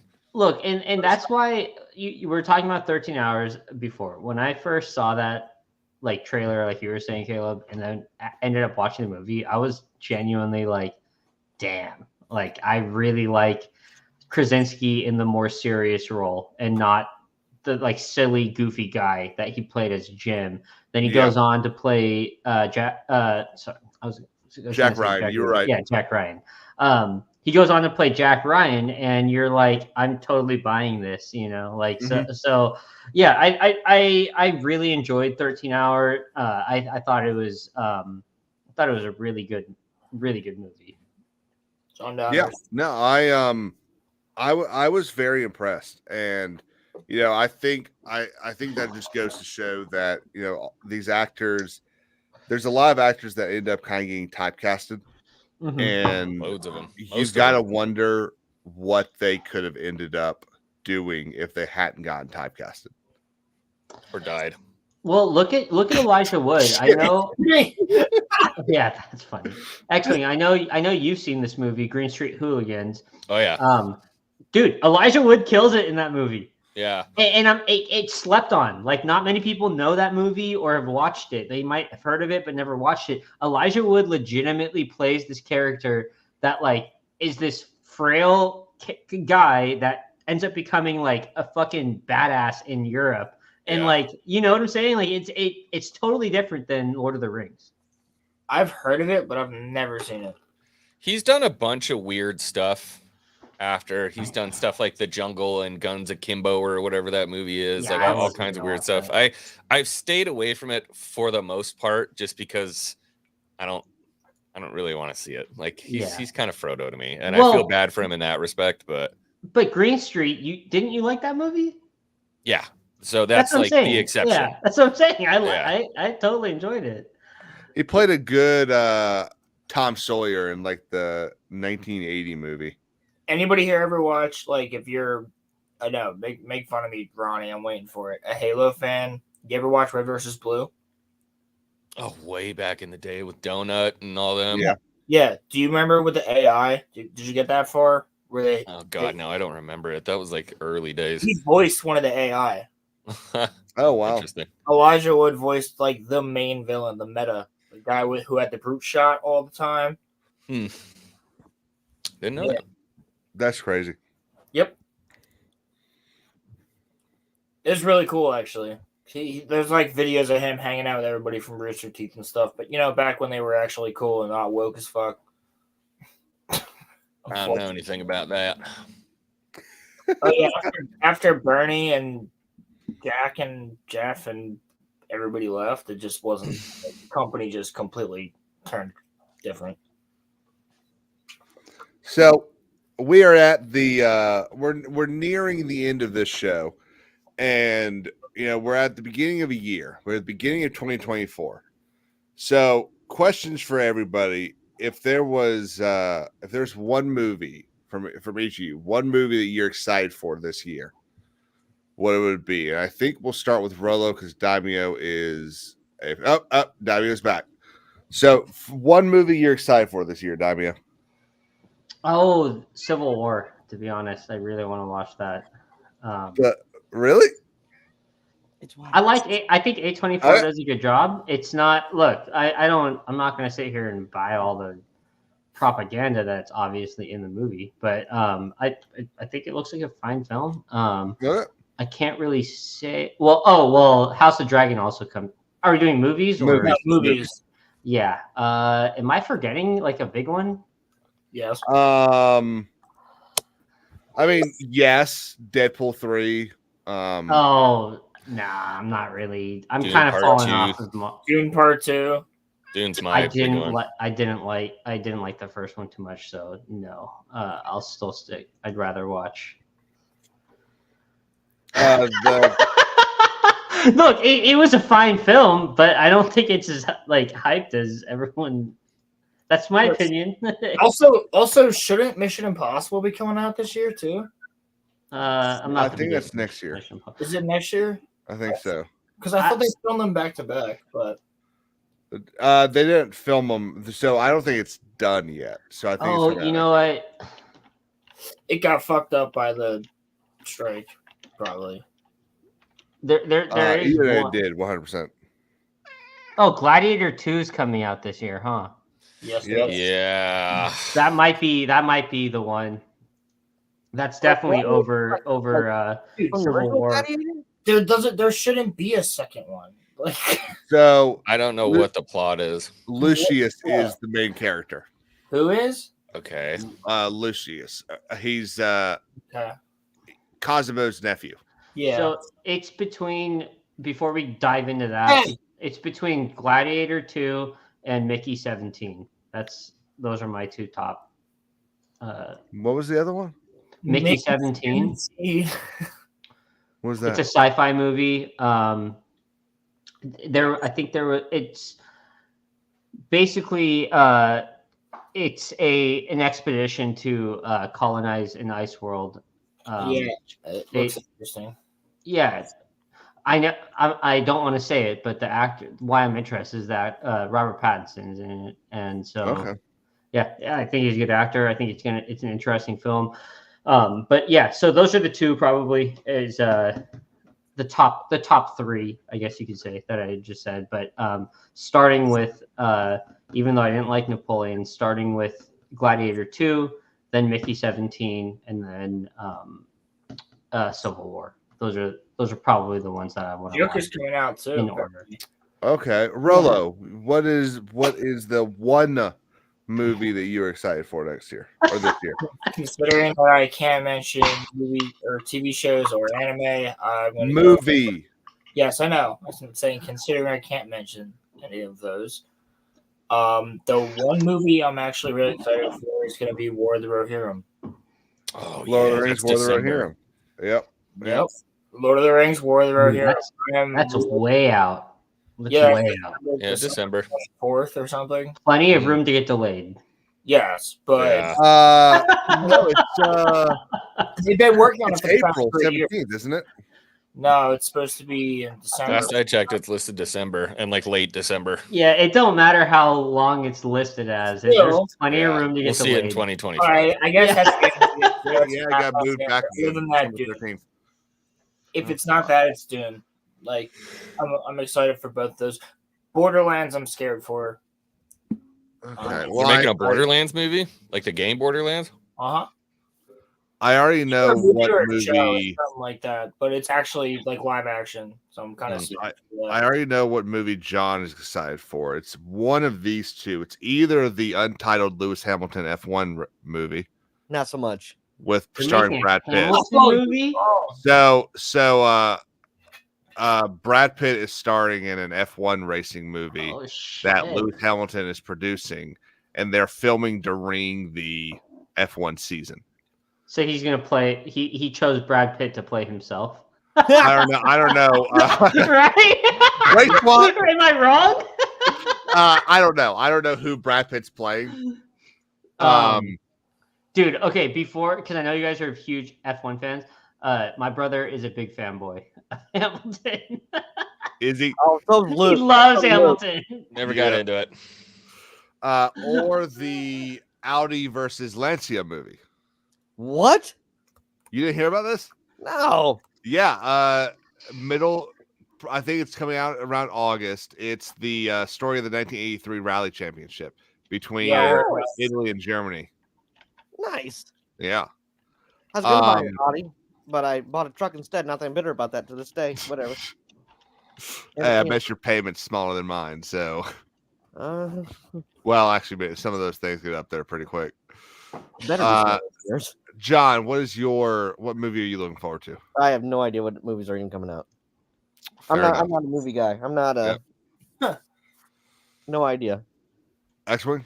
Okay, what show are you excited for, John? Any show? Rollo, let's check the name of the channel, huh? Well, if he's not excited for a movie, is there any Okay, show? so we'll come back to the TV shows in a second, Rollo. X-Wing, what movie are you excited for? Dune 2. Dune 2? I'm stoked for Rohirrim, but it's going to be animated, so it's like not as high on my list. What are you excited for? The same way. Dune 2. Oh, Dune 2. Oh. Yeah. I'm like, what is Sundowners doing? I think Sundowners is like most excited for the Mean Girls remake. Oh yeah, how could I forget? Sundowners, Shit. So I've got two that I'm pretty excited for. One of them is Argyle, and it's partly because the chance of seeing Henry Cavill as a James Bond-like character to kind of figure out whether or not he would be good as James Bond. Yeah. Letter Argyle? Why do we need to figure out he would be? Because John's like you do. Because you just don't know until you have that actor in that type of role. You don't know if he'd be good at it. It's Henry Cavill, bro. Yeah, he'd be good at it. You can play The Witcher. You can play something like that. Like, look, I want to see him as Bond. What is Argyle about? I think he'd so kill it as Argyle Bond. is how Dallas Howard plays a writer who writes these series of books about a secret agent called Argyle. Look, and it turns out that the books become real, and she becomes like the key to figuring out what's going on with the spy agency type thing. So I could see if Argyle does well and people like his role, I could see this being the segue for him to becoming Bond. That's what happened with Layer Cake and Dale Craig, Remington Steele and Pierce Brosnan, The Saint and Roger Moore. In fact, the only person that was cast because of who they were was Sean Connery. Yeah, it makes sense. I mean, I'm totally cool with it. I'm totally cool with Henry Cavill being a new Bond. He'd be the perfect Bond. The other movie that I'm excited for that apparently we finally have a release date for is National Treasure 3. Oh, God.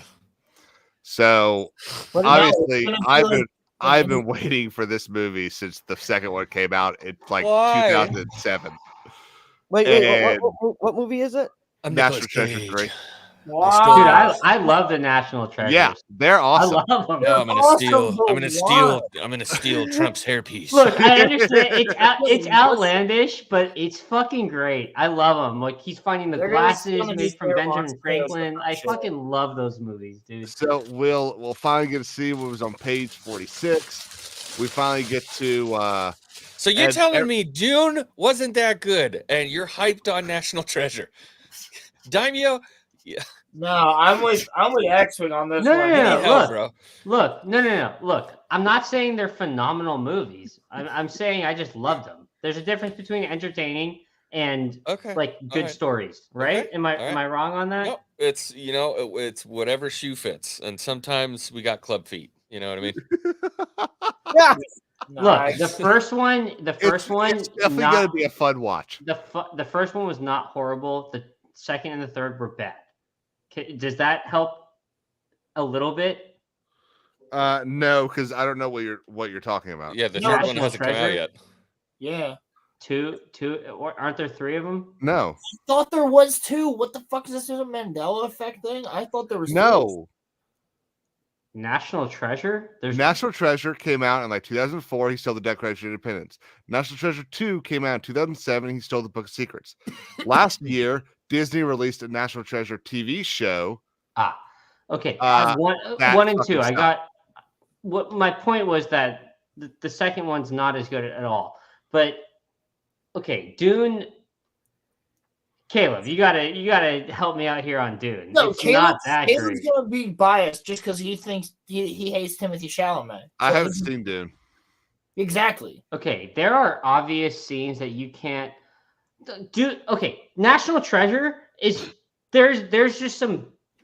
It's just fun. It's just entertainment. Dune legitimately is trying to be some crazy fucking. It's trying to be some crazy story. Like there's it has source material and whatnot, but Dune had some fuck ups in that movie, undeniably. 100%. What fuck ups? For one, the way they carried on scenes. Casting Timothy Chalamet. No.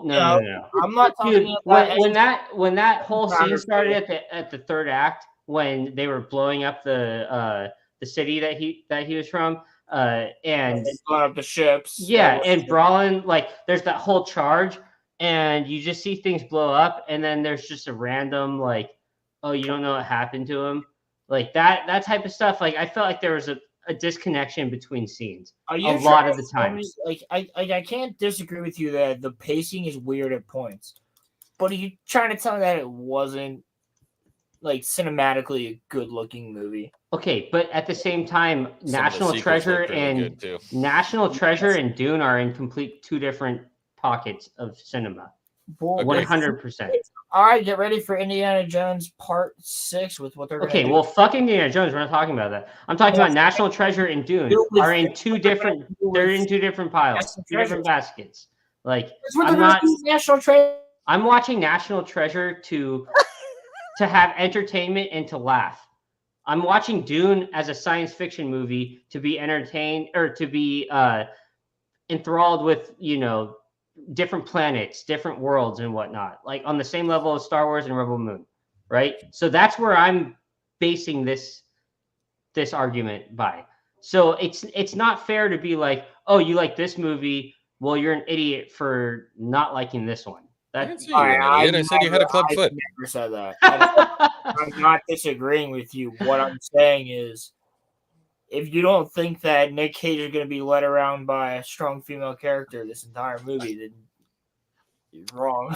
Didn't he kind of in the second one? I don't know what you're talking about. No, Rollo, you should pay more attention to what's going on the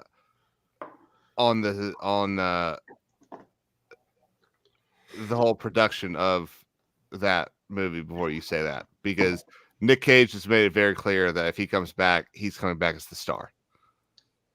So did Harrison Ford. Just saying. What movie did he say he's coming back as the star as? Star Wars and Indiana Jones. I promise you, and X-Wing will probably confirm that Harrison Ford did not say he's coming back as the star in Star Wars. No, he said he wanted to come back and have a good ending in Star Wars. Can you mute him again? He didn't notice the last time. I did. It's funny. He basically just said he wanted to die. That was pretty much it. And nothing really changed from the original trilogy in that aspect. Okay, does this help? Dune was a better movie than National Treasure. All of them. Does that help?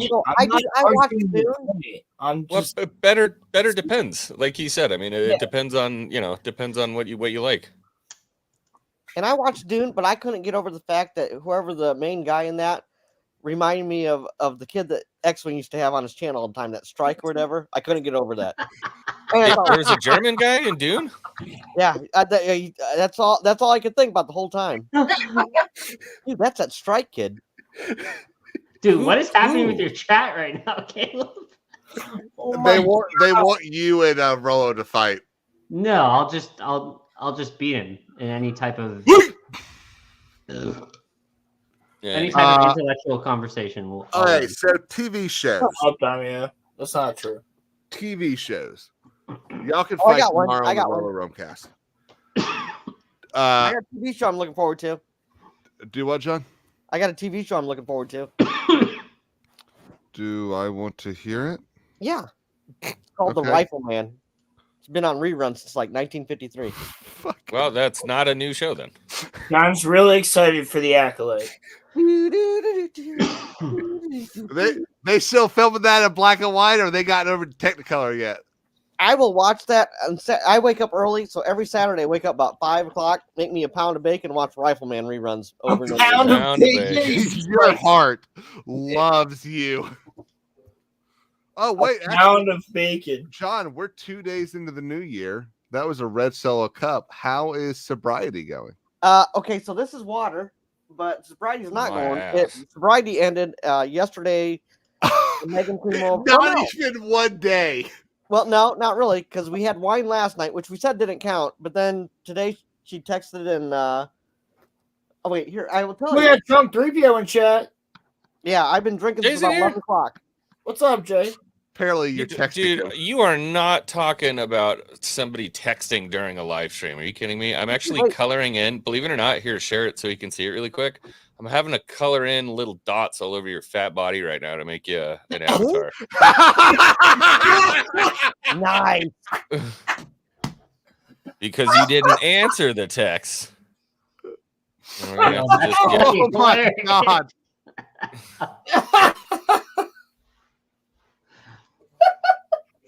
Holy shit. That's amazing. Yeah, it looks pretty good, doesn't it? Yeah, that's a good one. I like it. That is fucking hilarious. Yeah, I watched y'all playing that. Bonafide Navi. Watched y'all playing that yesterday. It was Yeah, I tuned in for a second too. It was a lot of Jay asking, "What do I do?" And then X-Wing being like, honestly, I can't blame Jay for now he asking texts me the picture because it can get quite confusing. Like it's a confusing game. It is a confusing game, but it was so funny to watch. A glitch where I had to go and meet who's the chick that you first meet at Home Tree? Zoe Saldana? No, it starts with an N, like Nafika. Yeah, Nafika. Yeah. Okay. So I had to go find her at the Spire, but when I showed up there, it's showing me that I have to go to the campfire, but I can't do anything. Like I literally can't do a single thing. So I like reset, and then I was like, shit. I had a forest hive comb instead of a swamp hive comb. And yeah, you need to pay attention to what biomes you pull your resources from. Yeah, and now I have to go and find the lowlands. I haven't been to the lowlands yet. Well, I can't even talk because I haven't played the game yet. So it's still funny to watch. I think it's great. I haven't watched the movie yet. The combat is really fun. We're talking about TV show. John was telling us about the Rifleman. Oh wow, the Rifleman. Okay, it's like the third longest running TV show or TV drama of all time. Gunsmoke was what Simpson beat him out now, right? No, the TV drama. Law and Order. SVU really? beat him out. Yeah, Law and Order owns it. SVU owns it by like 6 or 7 seasons now. Gunsmoke's tied with. Actually, Gunsmoke is now third. Law and Order, when it came back, beat them with 21 seasons, and then yeah, Gunsmoke's now third, and Rifleman's like fourth now. Nice.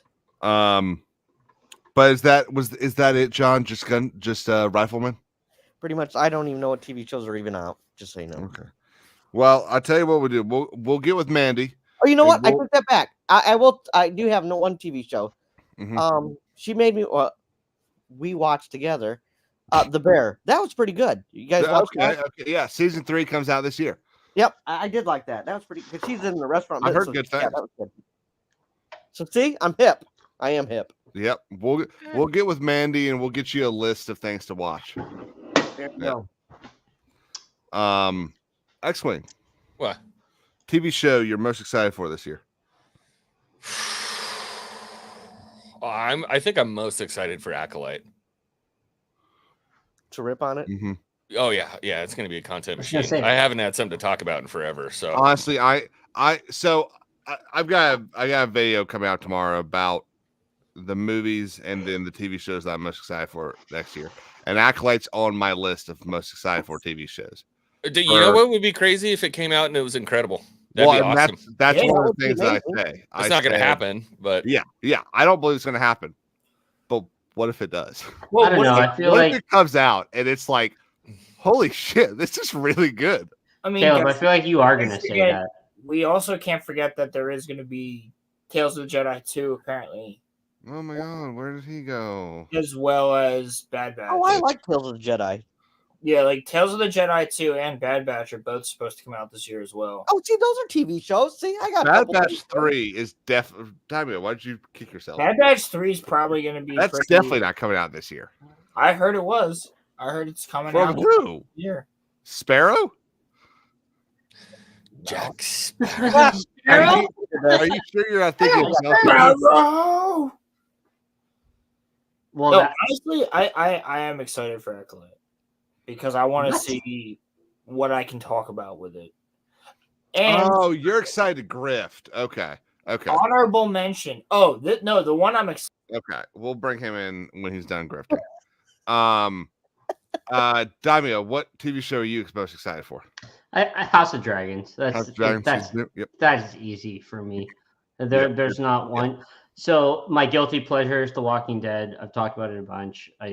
I'm excited for one of the spinoffs, which is where Rick comes back. Yeah, for any Walking Dead fans. Yeah, Rick Grimes. But he's what made the show originally. But that's so in the back. House of the Dragons season 2 easily most. Yeah, that is what I'm looking forward to the most. I think so it's gonna be fucking great. I'm in the same, and don't forget The Boys season 4 comes out as well. Yeah, but actually, there are actually a lot of TV shows that are coming out this year that are critically acclaimed. You're forgetting a lot of them I haven't watched. I haven't watched The Boys. I haven't watched The Bear. But there's a lot of shows that are getting their 4th, 5th, 6th season this year that are supposed to be really good. Cobra Kai. Cobra Kai is supposed to come out, I think, at the end of the year. But also, House of Dragons is probably my number 1 right now. But number 2 is the rest of season 5 of Yellowstone. That will come out in November. My number 1 is definitely House of the Dragon, but with an honorable mention to The Last Airbender because I can't wait to watch that. Yep, February 16th or 22nd. February 22nd. I'm so excited to watch that. There's a difference between skepticism and excitement. No. I'm excited because I know it's not going to be correct.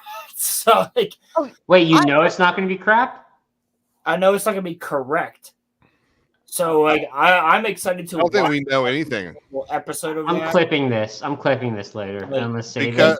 If it is, I will be so happy. Like if it actually. Are you basing this solely on the singular article that talked about it not being a 1-to-1? Why are you guys so fucking mean to Rolo?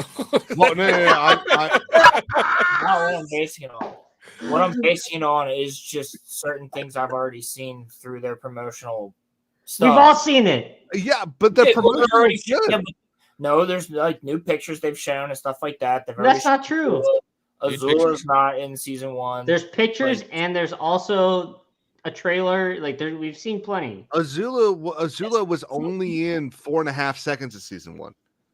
Yes, that's what I'm saying to you. So if she's not in season 1 of this, that's not a big deal. Well, but at the same time, they've also said that it's not going to be a direct 1-to-1 to the showrunners have come out and said that we're taking we know she could be in the last 2 episodes. We don't know. Are you defending the show right now, Damia? No, he is. I'm not saying it's going to be shit. I'm just saying I'm excited to watch it and see what it is. Because if it's amazing, it's going to be amazing. And I'm going to tell you guys it's amazing. If it's shit, I'm going to tell you it's a terrible adaptation.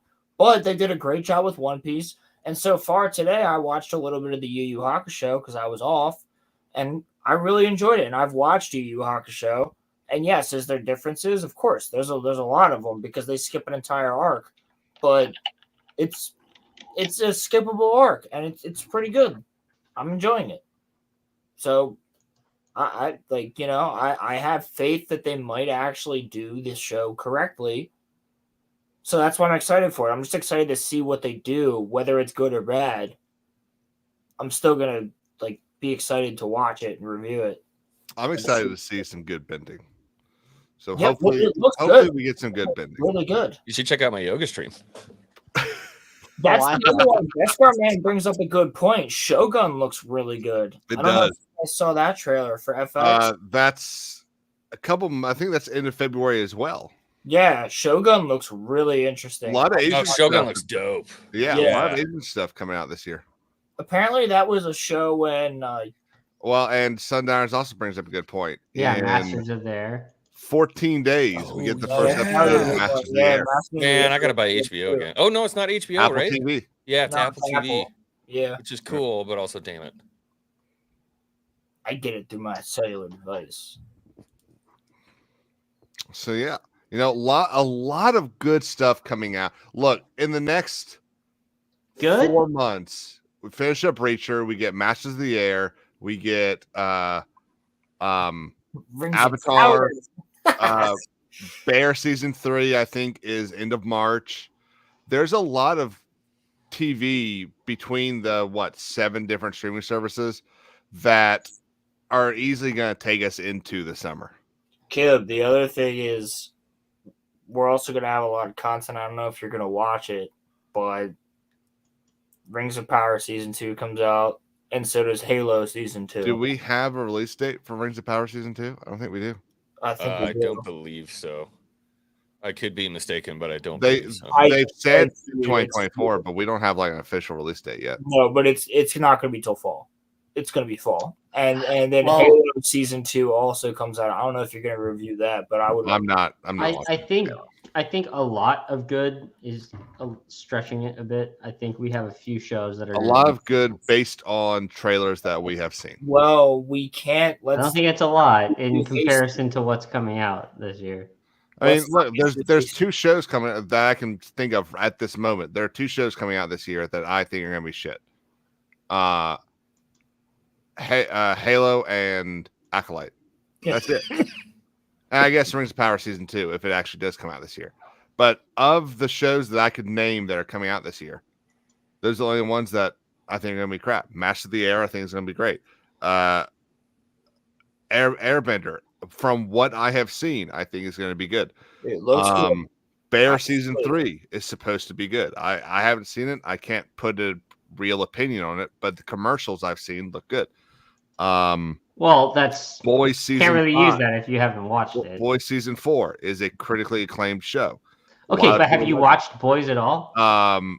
The rest of Yellowstone is coming out. Stop listing stuff up. Have you watched The Boys? Because The Boys is decent. It's not a great show. It's not amazing, but it's good. I thought the first season was great. The first season is amazing. Yeah, but there's been 3 seasons. And yeah, but season 3 a little bit weird. Gen V was okay. I liked it, but it wasn't spectacular. I've seen half a season of Gen V, and the only part that I thought. Wait, but you didn't even watch weird. The Boys. That's what I'm really asking. No, I have not watched The Boys. I can still have an opinion on whether or not a critically acclaimed show is. Dude. Okay. That's like saying I looked at it on Rotten Tomatoes. Probably a good thing coming out. Is bullshit. True Detective Night Country, I think, is going to be good. The first 2 seasons of True Detective were pretty good. That first season was incredible. Sundowner Don't trust says, critics. Sundowner says American Prime Evil. Please tell me that's on. Oh, I did forget. Mr. and Mrs. Smith comes out in February. That's going to be shit. Yeah, but we also can't forget the fact that we can't just say just because season 1 of House of the Dragon was amazing that season 2 is going to be good. I just have to play devil's advocate here by saying that we have to hope that it's good, but we don't know that it's not going to be affected by some things. I had 2 words for you. Ryan Condal. Who? And with that, I think we can just go ahead and end the show. Rollo, if you don't know who Ryan Condal is, come on, man. I don't know who Ryan Condal is. He's the showrunner, Rollo. Oh. Well, still, I'm just saying, So you have Sundowner said Manhunt like 4 times now. What is Manhunt? I'm a game that kids used to play back in the summer. I think that's. Oh, also, I'm also excited for the Penguin. Y'all hear about that? No. It's the Batman's Colin Farrell Penguin show. We're getting a show from him. I see you, purist.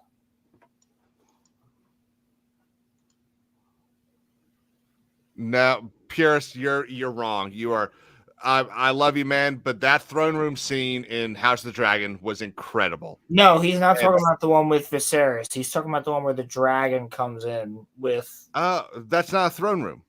Yeah, well, it's the one where what's his name is getting crowned and Aegon. Aegon's getting crowned or whatever, and so the dragon pit scene. Rhaenys comes in from the dragon pit in the bell. Okay. No, I agree with as long as that's what he's talking about. Yeah, I think that's what he's talking about. Smartass. It's the dragon pit. You know what I'm saying though. He wasn't. Yeah, no, but to have one critique. First I thought the same thing, and I was about to be like, "Bro, what?" But to have one critique that lasts 4.5 minutes of a 10-episode show, I think is pretty damn good. Yeah. Okay. Well, but here's the thing: they have to get Blood and Cheese correct. They have to get all that stuff right. Like, yeah, look, bro, Battles of Rook's Rest in episode 4 is going to be incredible. Blood and Cheese, everything I've read, they've nailed it on the head. Season 2 is going to be fucking incredible. I hope so. And then, I mean, it looks incredible. Like that shot of the shots of Vhagar they're showing and the other dragons, and what's her name? Daemon's wife. Lena? Rhaenyra. No, Lena. Well, no. Daemon's wife is Rhaenyra. No, their daughter, the black chick, their daughter. Bella, something like that. But whoever's riding the dragon, like shit, like it all looks good. Like attacking King's Landing and shit like that looks freaking spectacular. Yes, Crimson Law, Blood and Cheese. You did hear that correctly. Yeah, it's a really off-putting sound. It should Blood be and cheese. It should be. You're honestly. It's like Red Wedding type. No, that's all I'm gonna say. Don't say that. Only levels of like what the fuck. That's what I'm saying. It's that levels of what the fuck. We still gonna die. I'm not necessarily saying anybody dies. I'm just saying it's levels of what the fuck. Whoa, what is? No, like pretty much everybody dies, don't they? Well, in the Felicity, I think Rollo's gonna ride a dragon later. I was waiting for that. Yep. The Hunt for John Wilkes Booth. That sounds pretty damn good. What?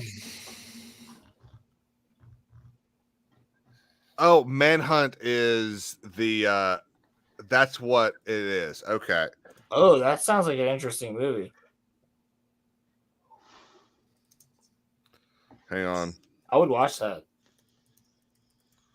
He must be like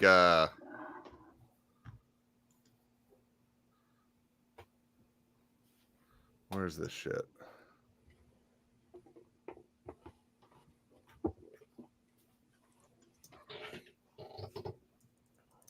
Hang on. There we go. Oh, wait.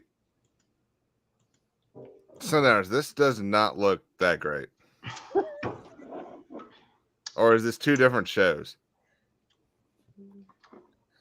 We get a new chair tomorrow. I'm excited for that. That's good. For your desk? Yeah. Nice. I bought one of those Amazon ones. They're like the Cool Jin Crow. Oh, it's Respawn. Never mind. Well, it wasn't very good. So getting rid of it. I thought it was a Chinese company. It's not. Well, I think pretty much gonna That's really all I had to talk about tonight. Anybody else has anything they want to talk about?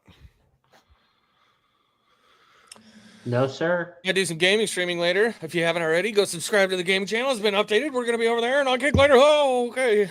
I want to stream YouTuber Squadron. Let's stream Squadrons tomorrow. Oh yeah, Caleb, are you I free don't think tomorrow? I have it anymore. One of you guys have to do it though, because I have no idea how to do it. Caleb, are you free tomorrow? I don't know what I'm doing in an hour and a half. So I have no idea what I'm doing tomorrow. Well, my stream's regular time this week because I'm off tomorrow. So it'll be Now what is regular time? 12:30. 12:30. So everyone go over to RG Energy at about 1:45 for the start of the Roller Roam cast. You'll see it. You'll see it. If any of the mods, because I don't have them handy at the moment, if any of the mods want to drop X-Wing, Stash Rendar, John It's Graber. changed. It's X-Wing's hangar now. X-Wing's hangar. Because he's all Can't be Stash Rendar anymore. What's never mind. I'm just gonna try to make a joke, but it was not gonna land. The Gatekeeper's Daimyo, and well, I guess there isn't really a channel for Rolo yet. No, you can find me on all the socials though. Give it a couple. I'm not linking those, but I will link RG Energy. Yeah, you don't have to link the rest of that. You can find us on RG Energy on the Roller Room cast every Wednesday. John Graber. And every last Monday of every week or every month we do Monday Night Mayhem. That's fun. Did you do one this last week? No, because it was Christmas. Oh. If you can't even yeah, it was Christmas and then it was New Year's, so we haven't done either of them. Daimyo, are you doing a stream tomorrow night? I am. We're going to be talking about ancient ruins in the Grand Canyon. So, fuck you, Crimson. Oh, whoa! Do not talk to people in my chat like that, Rolo. That's so rude. Okay, everyone, thank you so much for stopping by.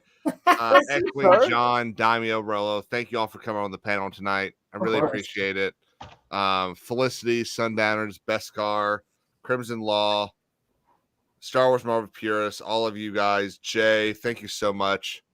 We'll be back next week, and we've got some videos coming out this week on the channel. You don't know the power of the dark side. But you know, happiness can be found even in the darkest of time. If one only remembers to turn on the light. The beacons have been city! The beacons are lit! Night gathers, and now my watch begins. It shall not end until my death. Remember it well then. This night.